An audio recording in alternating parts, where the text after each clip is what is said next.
saying, oh, this is my fault. And, oh, what if I had done this different? And what if I didn't do this? It wouldn't have mattered. And so that's where I'm at for 2022. I'm basically going through the steps of where, what could you have done?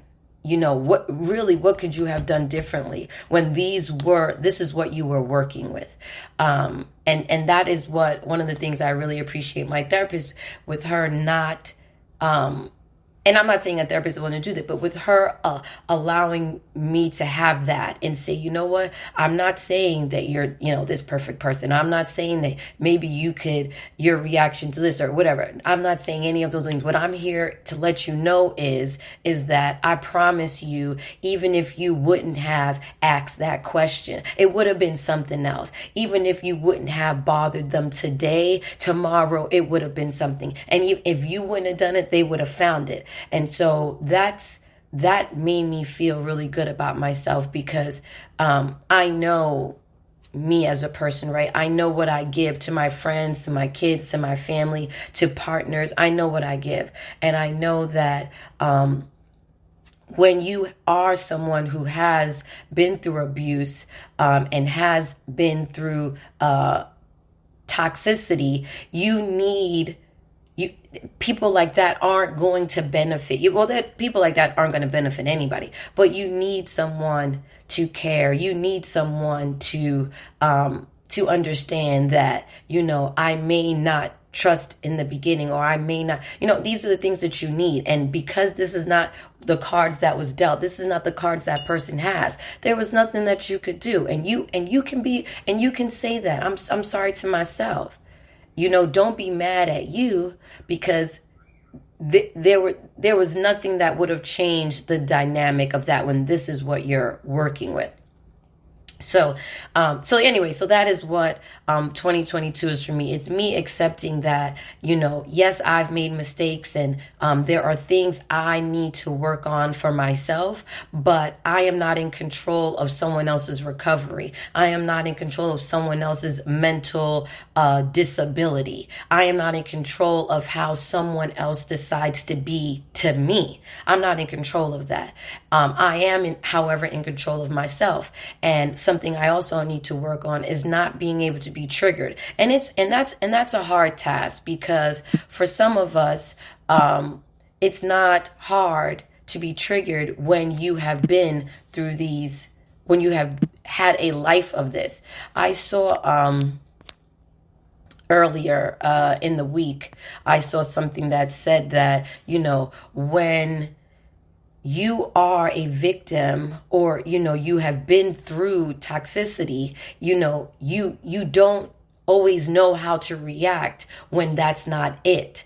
And so it's easier to react to it because you already know that role, right? You already know what that's like because it's already been something that you're used to. As a matter of fact, that's what my therapist said when I asked her, how come I notice some of the same patterns, not all, some of the same patterns with people I've dated. And she was like, because it's easier to, it's actually easier to spot that red flag, but that red flag is something you already know. So if someone, is being secretive or, they're not, asking questions and they're being very vague with the answers and things like that, those are red flags, right? But that's something you're already used to. That's something you already know. So there's a form of comfort in that.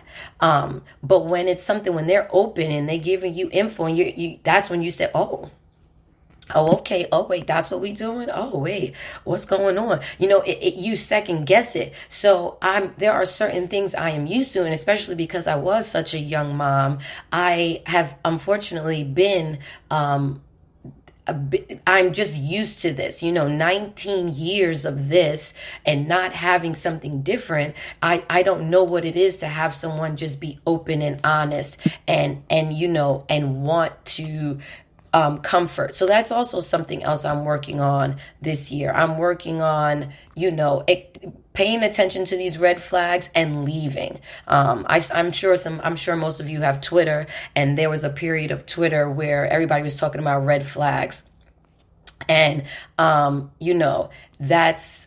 is what I what I need to work on, because I'll see the red flag, I'll know the red flag, but I still don't walk away, right? I still think, let me give this a shot. I still think, well, how am I being? What am I doing? Am I overthinking this? Am I whatever? But no, you're not overthinking that. No, you're not being, what's the word? You're not,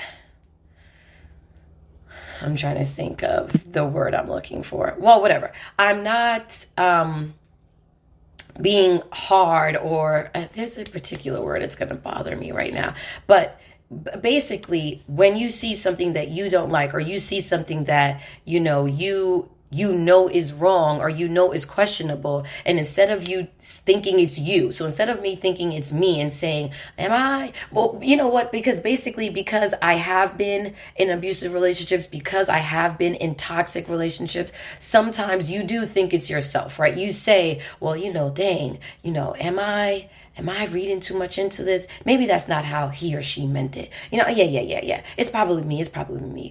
Girl, let it go. He ain't so-and-so. She ain't so-and-so. So, but no, the truth is this is wrong. This is not okay. These are not things that should be happening. And so I'm working on that also for this year. I'm working on,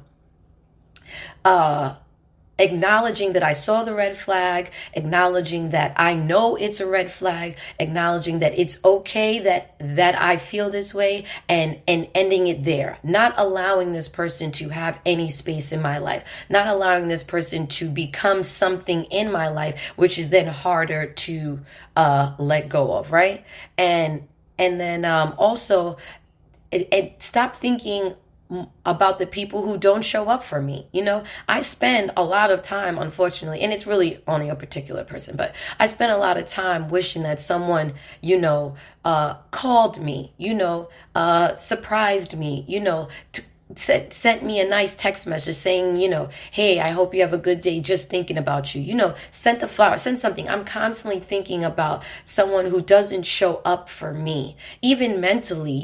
I have a lot going on right now that literally, other than my therapist and my best friend know about, because I don't have the comfort of talking to everyone. I don't feel safe. I don't feel being able to be vulnerable to some people, because they'll just throw it in my face later. They'll use it as a weapon to harm me, to mock me, to belittle and all that good stuff. And also that's just not who they are. They don't know how to be what they want people to be for them. So I spend a lot of time on that, but I really should focus on the people that are here, right? The people that do call, that do text, that do say, hey girl, how you doing? I know, what's going on with the kids? How's this? How's that? How's your family? I know you got a couple of responsibilities right now. You good? Things like that. I do have people who do that, and I want to focus more on them. And I want to focus more on the love that makes me feel lighter, makes me feel vulnerable, makes me feel like it's adding to me, and not just not just nice, but really feels like it's adding to my growth, adding to my mental health, adding to my stability, things like that. That's what I want to focus more on for the people that's doing that. And it's not about who I thought I was, everything that I do is aligned for me to be the best version of myself. You know what I'm saying? And self-worth, self-love, self-respect, all of that is, you can't find that in anybody else. You have to find that in yourself. And that's what basically I'm doing for 2022. I'm working on acknowledging that I deserve respect. I deserve, a friendship. I deserve a partner. I deserve all that stuff. That's what I'm looking forward to for 2022. And just having these boundaries and knowing it's okay. It's okay to have this boundary. It's okay to say no. It's okay and say, if you can't love me the way I need you to love me. And you know what I always think about when people say that, love me the way I need to, as if that means, I am the boss. This is what I want and you got to do it. And if you don't like it, kick rocks. No, that's not what that means. Loving me the way I need to love means if I need you to, just give me a call or give me a text once a day, that is not hard. I'm not asking you for a lot. I'm not asking you to pay a bill. I'm not asking you to, treat me like you got, Michael Jackson money. I'm not asking for that, because I'm actually real simple. I'm a Taurus. We love luxury because we get, I just want to put a side note that Taurus are known for, being bougie and need. No, Taurus love luxury, right? We love things that look nice, smell nice, feel nice, surprises. Oh yeah, we love all that. And listen, I'm not going to front. For myself personally, we will definitely get ourselves something fancy. We love, but we're also very practical. It could look nice and cost me $5.99. I promise you, I am very good with $1. And I don't want to give that all to being a tourist. I give that to my mom. Mom, thank you. My mom definitely, without her, my financial stability and the way I am with money, I promise you, without my mom, it wouldn't be this way. I would have probably went through a lot more struggles. But anyway, what I'm saying is that I love the luxury of being cared for and loved and shown that. You know what I'm saying? That's such a turn on, and it doesn't even have to be sexual. When I'm saying even from friends, like I mean just showing the effort, the thought process of something is luxury to me, and usually luxury to most Taurus women, at least. Taurus men, we could have another episode on them. But all of those things, and just knowing that you're deserving of it, and just knowing that I'm deserving of it. So that is what I am looking into and giving energy towards in 2022.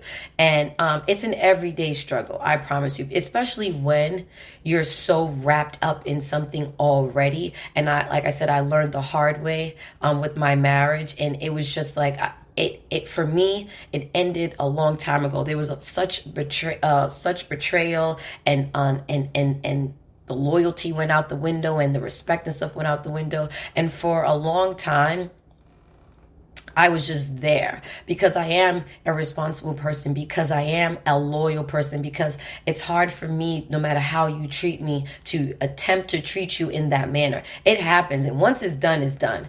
And for me personally, and I know for a lot of people, but even for a Taurus, like, you got me till you don't. And it's a quote, people say it all the time, but I promise you, it is so real for me. You 100% got me till you don't.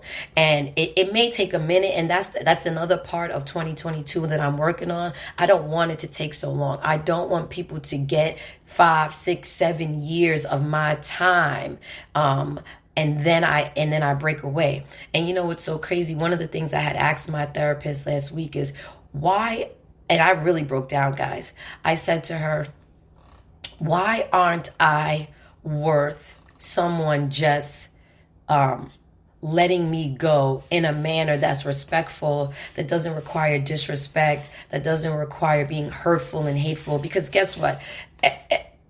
Everything happens for a reason, right? Sometimes relationships, whether they are, because it's relationship, right? Friendship, relationship, even family ship, that's not what we call it. But sometimes shit just don't work. It doesn't have to be romantic. It could really be platonic. Sometimes things come to an end. We don't have to end on a cursing match or a boxing match or a disrespectful match. We don't have to end things on that, right? We can just say, you know what? This is not working for me. This friendship is not working for you. This relationship is not working for me. We are not on the same page. I am unhappy with this. You are unhappy with that. And obviously neither one of us are willing, or if we are willing, it's still not enough for the other. So let's just end this friendship. Let's just end this relationship. Let's just end this workship, because it could be work too. You know what I'm saying? Anything like that. Why am I, and this is for me personally, but if any of you are questioning this, why am I not worth someone doing that? Why must you belittle? Why must you abuse? abuse? Why must you disrespect? Why must you antagonize and gaslight and just be just mean? At the end of the day, there is no word better for it but mean and sneaky and secretive and all this other stuff. Why am I never worth that? And that's honestly what I have felt in a lot of friendships, even though friendships end a lot better for me